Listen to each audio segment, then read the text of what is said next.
আমি ব্যক্তিগতভাবে আমার কথা বলতে পারি যে আমার বাসায় পরিবারে আমার বাচ্চাদের যখন কোনো অসুখ বিসুখ হয়েছে, কখনো কোনো সমস্যা দেখা দিয়েছে, তৎক্ষণাৎ আমি সূরা ফাতিহা পাঠ করে তাদেরকে ফু দিয়েছি, তাদের শরীরে মুছেছি এবং সঙ্গে সঙ্গে আল্লাহ রাব্বুল আলামিন বিস্ময়করভাবে আমাকে উপকারিতা দিয়েছেন। আর এরকম ঘটনা আমার জীবনে ২-৪ বার নয়, বরং অগণিতবার ঘটেছে।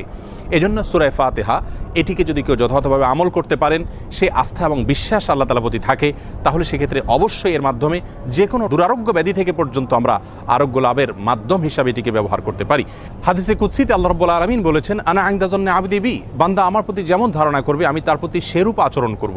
অতএব পরিপূর্ণ আস্থার সাথে, বিশ্বাসের সাথে যদি কেউ যে কোনো অসুখ বিসুখ থেকে, যে কোনো ব্যাধি থেকে মুক্তি লাভের জন্য সূরা ফাতিহাকে পাঠ করেন, সেটি পাঠ করে কোনো পানিতে, তেল ইত্যাদিতে ফু দিয়ে সেটি যদি ব্যবহার করেন, প্রয়োগ করেন, অথবা শরীরের কোনো জায়গায় অসুখ দেখা দিলে এটি পাঠ করে যদি ফু দেন সেই জায়গায় বা মোছেন, ইনশাআল্লাহ বিইذনিল্লাহ আল্লাহ